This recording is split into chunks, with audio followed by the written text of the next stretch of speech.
ಇನ್ನು ಇದೇ ಸಂದರ್ಭದಲ್ಲಿ ಇದೇ ವೇದಿಕೆಯಲ್ಲಿ ಕಲ್ಯಾಣ ಕರ್ನಾಟಕಕ್ಕೆ ಅನುದಾನ ನೀಡುವಂತೆ ಖರ್ಗೆ ಮನವಿ ಮಾಡಿಕೊಂಡಿದ್ದಾರೆ. ರಾಜ್ಯ ಕಾಂಗ್ರೆಸ್ ಸರ್ಕಾರಕ್ಕೆ ಮನವಿ ಮಾಡಿದ್ದಾರೆ ಎಐಸಿಸಿ ಅಧ್ಯಕ್ಷರು. ಯೋಜನೆಗಳು ಮೈಸೂರಿಂದ ಶುರುವಾಗಿ ದಾವಣಗೆರೆಗೆ ನಿಲ್ಲುತ್ತೆ, ನಮ್ಮ ಕಡೆಗೂ ಸ್ವಲ್ಪ ಗಮನ ಕೊಡಿ ಅಂತ ಮಲ್ಲಿಕಾರ್ಜುನ್ ಖರ್ಗೆ ಕೇಳ್ಕೊಂಡಿದ್ದಾರೆ.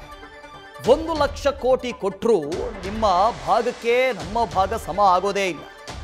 ಸಿಎಂ ಡಿಸಿಎಂಗೆ ಎಐಸಿಸಿ ಅಧ್ಯಕ್ಷ ಮಲ್ಲಿಕಾರ್ಜುನ್ ಖರ್ಗೆ ಮನವಿ ಮಾಡಿಕೊಂಡಿದ್ದಾರೆ. ಶಿವಕುಮಾರ್ ಹೇಳಿದ್ರು 5,000 ಕೋಟಿ ರೂಪಾಯಿ ನಿಮಗೆ ಕೊಡ್ತಾ ಇದ್ದೇವೆ ಪ್ರತಿ ವರ್ಷ ಅಂತ ಹೇಳಿದ್ರು. ಸ್ವಾಮಿ 5,000 ಕೋಟಿಯನ್ನು ನೀವು 1 ಲಕ್ಷ ಕೋಟಿ ವರ್ಷ ಕೊಟ್ಟರು ಕೂಡ ನಿಮ್ಮ ಸರಿ ಸಮಾನ ನಾವು ಆಗಕ್ಕೆ ಸಾಧ್ಯ ಇಲ್ಲ.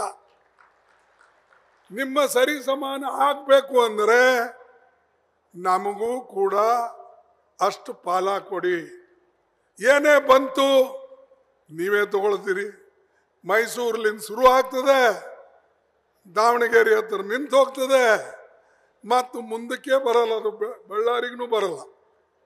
ಅದಕ್ಕೆ ಸ್ವಲ್ಪ ನೋಡಿಕೊಂಡು ನೀವು ತೂಕವಾಗಿ ಇದನ್ನು ಮಾಡಿದರೆ ಇವತ್ತು ಇಂಥ ಪರಿಸ್ಥಿತಿ ನಮ್ದು ಇರ್ತಾ ಇರಲಿಲ್ಲ. ಮತ್ತು ಈ ಪರಿಸ್ಥಿತಿ ಇವತ್ತು ಜನರಿಗೆ ಬಂದಿದ್ದು ನಾವು ಬಹಳ ಕಾಲ ಈ ಕಡೆ ಲಕ್ಷ್ಯ ಕೊಡಲಿಲ್ಲ, ನಮ್ಮ ಮುಖಂಡರು ಕೊಡಲಿಲ್ಲ, ಲೀಡರ್ಸು ಕೊಡಲಿಲ್ಲ. ಒಂದು ದುರ್ದೈವ ಅಂದ್ರೆ ನಾನು ನೋಡಿದ್ದೀನಿ, ಇಲ್ಲಿ ಯಾವುದಾದ್ರೂ ಒಂದು ಕೈಯಲ್ಲಿ ಕೆಲಸ ತಗೊಂಡ್ರೆ ಇದು ನಾವು ಮಾಡದೇ ತೀರ್ತೇವೆ ಅಂತ ಹೇಳಿ ಮುಂದೆ ಬರೋದಿಲ್ಲ. ಇದು ಒಂದು ಬಹಳ ದುರ್ದೈವ ಸಂಗತಿ.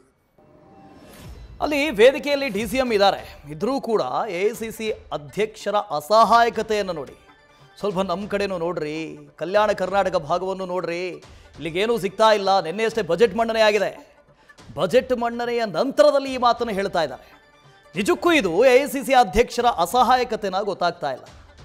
ಸಿದ್ದರಾಮಯ್ಯನವರು ಹೇಳ್ತಾರೆ 5,000 ಕೋಟಿ, ಇಂಥ 5,000 ಕೋಟಿಯನ್ನು ನೀವು ಎಷ್ಟು ಕೊಟ್ಟರು ಅಥವಾ 1 ಲಕ್ಷ ಕೋಟಿ ಕೊಟ್ಟರು ನಾವು ನಿಮಗೆ ಸಮನಾಗೋದಕ್ಕೆ ಸಾಧ್ಯ ಇಲ್ಲ ಅಂತ ಹೇಳ್ತಾ ಇದ್ದಾರೆ. ಸರ್ಕಾರ ಅವ್ರದ್ದಿದೆ, ಎಐಸಿಸಿ ಅಧ್ಯಕ್ಷರು ಅವರೇ, ಅವ್ರು ಹೇಳಿದಾಗ ಸರ್ಕಾರ ನಡೆಯುತ್ತೆ. ಸ್ಟಿಲ್ ಆದ್ರೂ ನಮ್ಮ ಭಾಗಕ್ಕೆ ಅನುದಾನ ಸಿಗ್ತಾ ಇಲ್ಲ ಅಂತ ಹೇಳಿ ಪರೋಕ್ಷವಾಗಿ ಹೇಳ್ತಾ ಇದ್ದಾರೆ.